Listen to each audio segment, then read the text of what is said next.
Hi guys. So I just wanted to go over for those of you who could not come to the for a demo, um, just a little run through of the project that is due on Thursday. So you were to go to the Louvre and find your piece. So you should have that little doc that had all of the details, the size, the name, all of that. So you want to make sure that that's handed in. I also suggest, if you can, either pulling up on your computer or, if possible, printing a reference. So what we did was we took the sculpture, and it could have been an angle you chose, or it could be one that you found. And I actually went in right on the drawing and broke that down into shapes to kind of help me a little bit when I was completing my final piece. So you can see where the arms are cylinders, where those joints are, right? How it tapers and it's a cylinder, gets smaller as it goes to the background, right? All these different things we've been working with for shortening. So where, our arm is basically a cylinder with a joint, and then how that connects to another cylinder to kind of create these different motions and getting smaller as it goes into the back.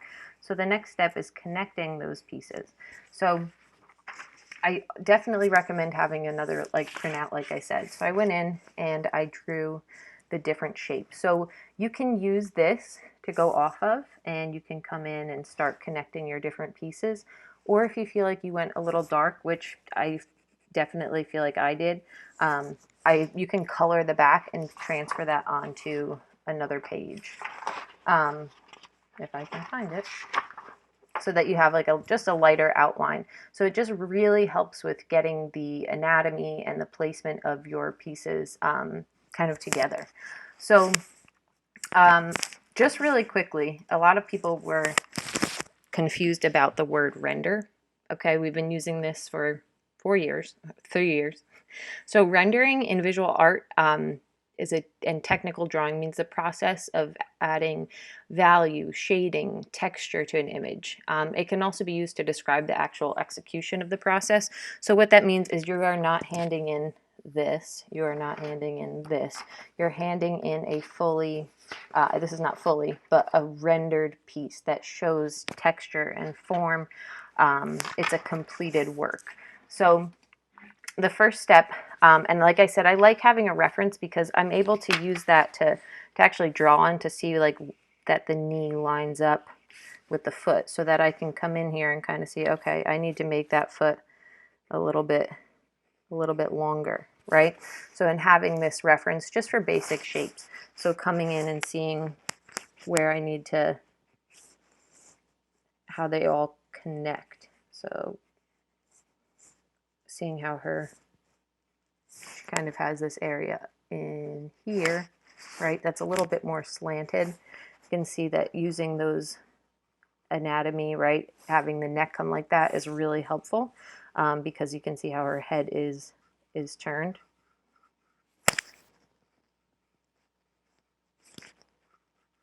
So connecting your different pieces using those basic shapes. So you also want to remember something that we talked about too, overlap, right? So if I look at this piece when I drew it, right, this part here is overlapping, right? So if we look at this image, it's in front of this cylinder. So making sure that you show the placement of these different kinds of pieces. So this right here, right? So I have a basic kind of hand going on,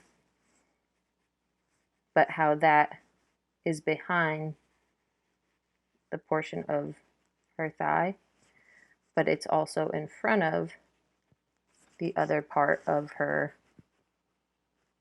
forearm. So and then just seeing where things kind of line up in comparison, kind of.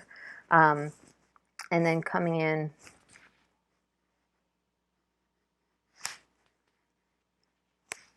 to create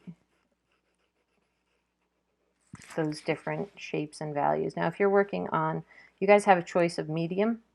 If you're working on gray tone paper, sometimes it is nice to use, if you have like, even if you're at home, but if you do have any like chalk pastels or soft pastels, or if you have like white charcoal or chalk, you can still use a lot of those lines, like you can see in here where that actual knee joint kind of is, so where you're going to add some of that.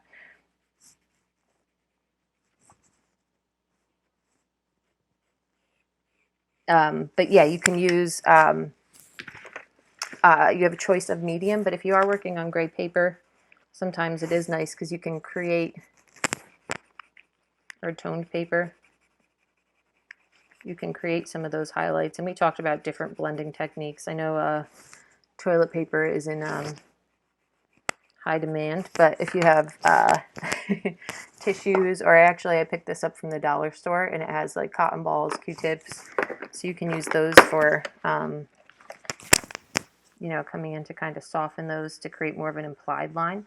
If you're working on a white paper, you can use a, like, you guys look, kind of has like a blunt edge, but you can kind of come in around the edges with like a darker pencil to create that illusion of more contrast.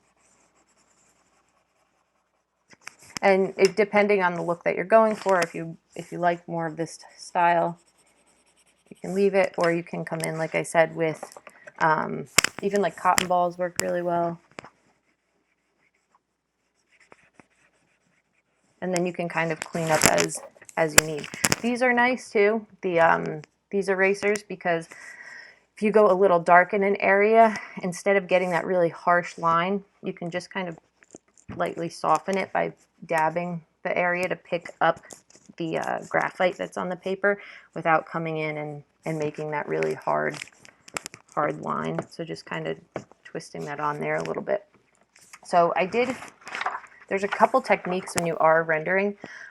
Some people like to come in, and I don't suggest using a pencil like an H, because it's not going to blend very well. Maybe if you're trying to define some of your edges, but working lightly. Some people like to lay in and use your reference sheet, the base values first, and just kind of add some of those sections and then build them up. Other people like to work one part at a time, so maybe just focusing on you know, a thigh or a leg, and then using like those small little, kind of almost like a circle, and gradually building up your pressure, and then using any kind of blending technique. This is if you're using pencil, of course, or charcoal. And then that's picked up on there. So if I had an area where maybe I just wanted to kind of create a little bit of value, like in that knee, I can do that without it being so hard, and I can always come back in and add a little bit more value, but I'll get a little bit of a softer look. Okay, so fully rendered. Okay, so you want to make sure that you have texture, that you have value, that you have contrast, that it's a finely finished piece. Any erase anything that needs to be completed. I definitely suggest, like I said, having a reference image that you can print if you can't have one on the computer, even if you're drawing, because you can see exactly where things kind of meet and line up, right? So how flat that area is, so that I can actually come back and kind of recreate that shape that's closer to the actual sculpture.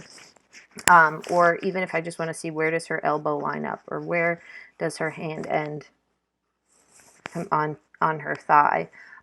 If you're having issues with the face, you can let me know. You can draw, like I said, right on here. You can kind of see like that curvature, right? And then the eyes. And you can actually hold your pencil on an angle and match it up and bring it over, which is nice. And then you can use like another pencil if you wanted, just to kind of give you an idea of the angle that that's on. And then the same, right, you can kind of match up where the nose is, where the mouth, and she does have kind of this, if you're working with this piece, almost, it's not a double chin, but it is an area where the sculpture um, uh, does show like a little bit of a flatter dimension. So you can kind of put that area in there as well, and it does run up to the side of the face, so I may have to make her face a little bit wider. And just lay a base value in, or if you want to work, like I said, one section at a time, you can. When you're working with sculpture, you have to remember the texture, right? So for this piece is marble, so it's not going to have a lot it's going to be very smooth. So you want to have more of these like blended areas and edges to give the illusion that it is like smooth to the touch.